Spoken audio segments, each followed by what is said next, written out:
బహుశా కార్యకర్తలకు అనుకున్న మేరకు బహుశా నేను చేయలేకపోయి ఉండొచ్చు. కానీ ఇవాళ ఒకటే చెప్తా ఉన్నా, ఈరోజు ఈ కష్టాన్ని చూసిన వ్యక్తిగా చెప్తా ఉన్నా, రేపొద్దున ఇలా ఉండదు.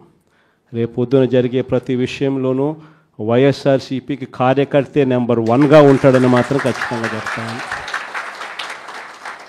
ప్రతి కార్యకర్తకు నేను ఒకటే చెప్తా ఉన్నా, ఎవడెవడైతే మీకు అన్యాయం చేశాడో పర్వాలా, అన్యాయం చేయండి, చేయించుకుంటాం, టైం మీది, కానియండి, కొట్టండి అని చెప్పండి. ఆడు ఎవడు ఏం చేస్తా ఉన్నాడో పేరు రాసుకోండి. రెడ్ బుక్ అని నేను చెప్పను, కానీ పేరైతే రాసుకోండి. మీరు ఏ బుక్లో రాసుకున్నా పర్వాలా, పేరైతే మీరు రాసుకోండి. దాని తర్వాత మాత్రం అన్యాయం చేసినోనికి సినిమా మాత్రం మనం చూపిస్తామని చెప్తాను. ఆ మనిషి రిటైర్డ్ అయి ఉన్నా కూడా లాక్కొని వస్తా, ఆ మనిషి దేశం ఇరిచిపెట్టిపోయినా లాక్కొని వస్తా. ఎవరిని వదిలిపెట్టేది ఉండదు. ఒక్కొక్కడికి మాత్రం సినిమా మాత్రం ఎలా చూపించానో అలా చూపిస్తామని మాత్రం చెప్తాను. ఖచ్చితంగా ఏదైతే నాటుతున్నారో, ఏదైతే ఇత్తుతున్నారో, ఇది రెండింతలు వీళ్ళకు పండే కార్యక్రమం కూడా జరుగుతుందని మాత్రం ప్రతి కార్యకర్తకు గట్టిగా చెప్పండి. ఎందుకనంటే ఈరోజు రాష్ట్ర వ్యాప్తంగా ఇదే జరుగుతూ ఉంది. ఒక్కొక్కని కథ వింటూ ఉంటే నిజంగా మనసుకు బాధ కలుగుతుంది. ఆ బాధ ఎలాంటి బాధ అంటే చెప్పలేం. అసలు మంగళగిరిలో ఒక పాపను, కృష్ణవేణి మంగళగిరి పాప, సోషల్ మీడియా పాప తీసుకొని పోయి, ఆడపాపను కూడా, ఆడకూతురు అని కూడా చూడుకోకుండా తీసుకొని పోయి హైదరాబాద్ నుంచి ఎత్తుకొని వచ్చి స్టేషన్లలో పెడతా ఉన్నారు. ఇంకొక పాప సుధారాణి, ఆ పాపను నెలలు ఈ స్టేషన్ నుంచి శ్రీకాకుళం నుంచి తిప్పినారు. శ్రీకాకుళం నుంచి కింద దాకా అన్ని స్టేషన్లు తిప్పుకుంటూ నెల రోజుల పాటు బెయిల్ రాకోకుండా తిప్పినారు. ఆడవాళ్ళను, ఆడకూతుర్లను కూడా చూడుకోకుండా కేవలం వీళ్ళకి వ్యతిరేకంగా పోస్ట్ పెట్టిందని ఇంత దౌర్జన్యంగా జరుగుతూ ఉన్నారు. వంశీ అని ఇప్పటికి నెలన్నర అయిపోయింది. ఒక కేసులో బెయిల్ వస్తుంది, బెయిల్ వచ్చిన వెంటనే ఇంకొక కేసు, మళ్ళీ ఆ కేసులో బెయిల్ వస్తుంది, బెయిల్ వచ్చిన వెంటనే మళ్ళీ ఇంకొక కేసు. ఇప్పటికి 11 కేసులు. ఒక కేసు అయిపోయినాక ఒక కేసు, ఒక కేసు అయిపోయినాక ఒక కేసు. 2 నెలలు దాదాపుగా వంశీ ఈరోజు జైల్లోనే కనపడతా ఉన్నాడు. ఇంకొక దళితుడు ఎక్స్-ఎంపీ నందిగామ సురేష్ పాపం నెలన్నర రోజులు పాపం జైల్లో పెట్టారు. బెయిల్ రాకుండా అడ్డుకుంటూ జైల్లో పెట్టారు.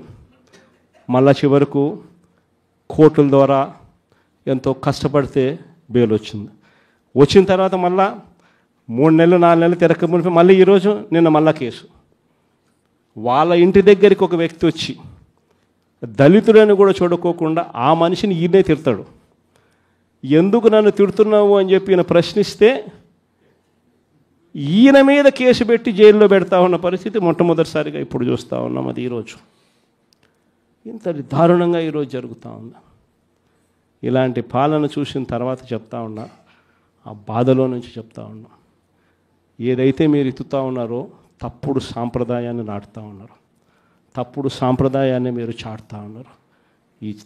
ఈ సాంప్రదాయం ఒక వృక్షం అవుతుంది. మీరు ఏదైతే ఇచ్చారో అది 2 ఇంతలు వెనక్కి తిరిగి మిమ్మల్ని తన్నే పరిస్థితిలోకి ఈ వ్యవస్థ తయారవుతుంది. ఇలాంటి పరిస్థితుల మధ్య ఈరోజు మనం అంతా కూడా ఏకమై ఒకటి చెప్తా ఉన్నాం, రాబోయే రోజుల్లో గట్టిగా పోరాటం చేద్దాం. సంవత్సరం అయిపోయింది కళ్ళు మూసుకొని కళ్ళు తెరిచేసరికి. ఇక కళ్ళు మూసుకొని కళ్ళు తెరిచేసరికి మరో 3 సంవత్సరాలు కూడా అయిపోతే దాని తర్వాత మాత్రం వచ్చేది మన ప్రభుత్వమే. మంచి రోజులు ఖచ్చితంగా మనకే వస్తాయి.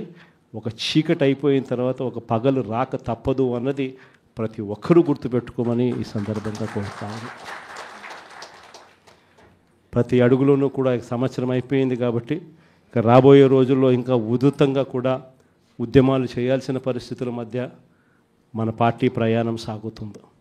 ఈ లోపల మనం గ్రామ స్థాయి దాకా కూడా మనం వెళ్ళిపోయి గ్రామ కమిటీస్ ఫామ్ చేసుకోవడం దగ్గర నుంచి మొదలెట్టి బూత్ కమిటీస్ ఫామ్ చేయడం దగ్గర వరకు కూడా పూర్తిగా మనం చేసుకోవాల్సిన కార్యక్రమాలు, ఏర్పాట్లు అన్నీ కూడా వ్యవస్థీకరణగా మనం చేసుకునే కార్యక్రమం మనం చేసుకుందాం. దాని తర్వాత ఉద్యమ బాట పట్టాల్సిన సమయంలో ఖచ్చితంగా ఉద్యమ బాట పడుతూ ఈ ప్రభుత్వం చేస్తూ ఉన్న తప్పులను ఎండగడుతూ ప్రభుత్వం చేస్తూ ఉన్న తప్పుడు పనులను ప్రజలకు ఎత్తి చూపుతూ మీ పాత్ర మీరు పోషించాల్సిన సమయం కూడా వచ్చింది అని చెప్పడానికి ఈ సమావేశాలన్నీ కూడా ఏర్పాటు చేసి మీ అందరి సహాయ సహకారాలు కూడా తీసుకునే కార్యక్రమం కూడా చేస్తూ ఉన్నాం.